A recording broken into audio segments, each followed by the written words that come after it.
From Studio 3 at Buzz TV, it's The Horse's Mouth with Tom McManus. All right, time once again for another edition of The Horse's Mouth here on Buzz TV. We're back at my bar, of course, back at Tommy Max, and brought to you by my good friends at TruckCrashLaw.com. We're talking Jacksonville, we're talking a little technology, we're talking to a great panel right here at the bar. Let's welcome him in. Doug Bryant Jr. from Ninth Bridge, Yes, Jacksonville. Hi, Doug. How are you? Doing good, man. Welcome, Dion Jiles as well from Ninth Bridge. How you doing? Doing pretty good. Are you guys you together on this Ninth Bridge Jacksonville? Tell us. We'll start with you, Doug. Tell us what it's all about. So actually, back in 2016, we started Ninth Bridge, a buddy of mine. Okay. We were talking about trying to enhance the black business community. Okay. So that's kind of like our first step or whatever. Didn't go so well, so we tried to figure out how else can we give back to the community. So we take a three-step approach to the community. So we basically do community service. We do accountability meetings. Okay. And we also do cybersecurity training as well. Which is huge. Yeah, definitely. I mean, that is that. So what's the background and how'd you guys get started? So I'm in cybersecurity. I've been in IT for about 17 years, 10 of those being cybersecurity. Cool. Just my way of giving back to the community. For That's those great. that want to get into the field, give them a chance to take our curriculum and understand how to get into cybersecurity. Dion, are you from here too, or where you from? I guess you can say I'm originally from here now. I've been at Jacksonville since 1996. Okay, about the same time as me. Yeah, All right. by way of the Navy, I served 5 years in the Navy. Thank you for your service, man. Yeah, appreciate that. Appreciate it. So obviously it's important to give back, right? And you guys Right. are doing that through what you're experts in, so to speak. That's correct. When did that come to fruition for you? Like, when did you say, like, hey, man, we gotta do this? Well, I think it was mid last year. Okay. Well, maybe mid last year was like, hey, maybe we need to do something where we can, get a lot of people that was coming to myself and Doug and say, hey, looking to change careers or how to get in this, cybersecurity. So we're like, okay, let's do maybe the time to get a education workshop going on, so we can, start, like a feeder system almost, right? Like get the kids going and get them all, up to speed, up to par and doing it, right? And then having a career.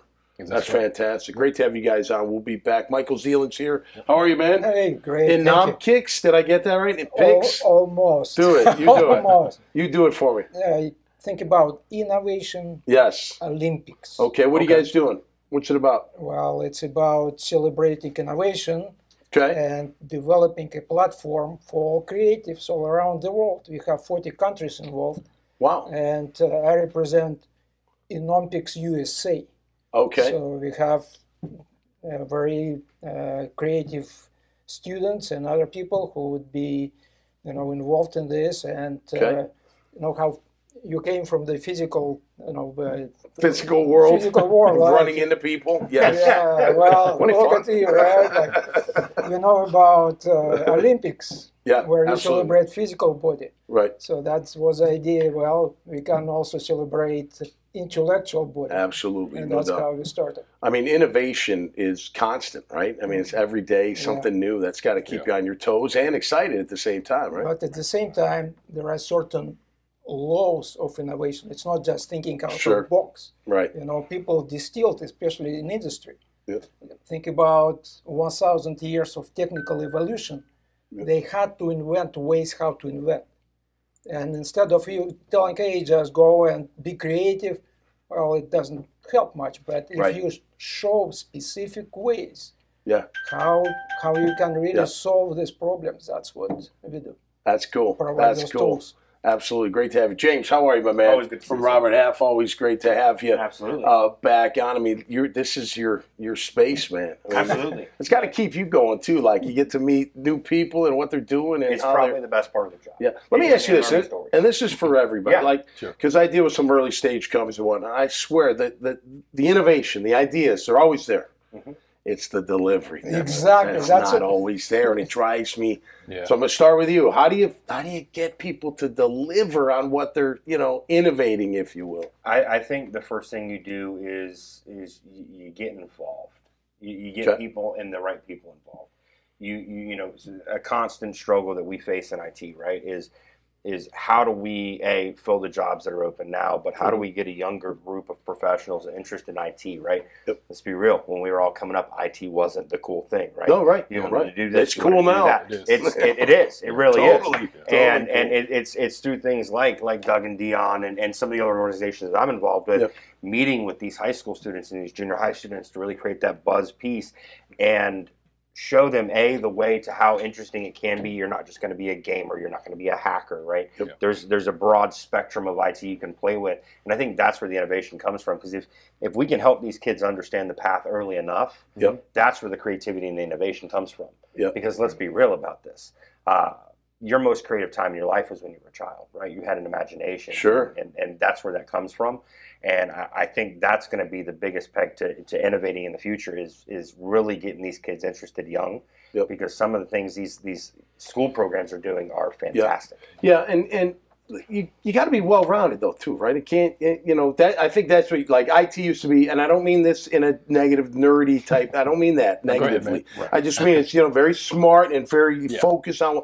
And now it's that plus. Hey, you can also be social. You can also talk. It will help you in your career. But how about you? How do you get to deliver? Like, how do you make sure people deliver? Well, I think you're absolutely correct. In innovation, there are basically in inventing, let's say, there are three major questions. Yep. Number one, what to invent. Number two, how to invent. Number three, how to sell your invention. Yep. And that's what you're asking. Yep. And I appreciate what you're saying about creativity and thinking out of box. But again, there are certain laws and rules and principles that people have developed. Instead of you trying to invent something new, you follow those principles. It's almost like algebra problems. Right. And by the way, my PhD is in physics and mathematics. Oh boy. And I teach math and physics. So nobody invents algebra rules. Yep.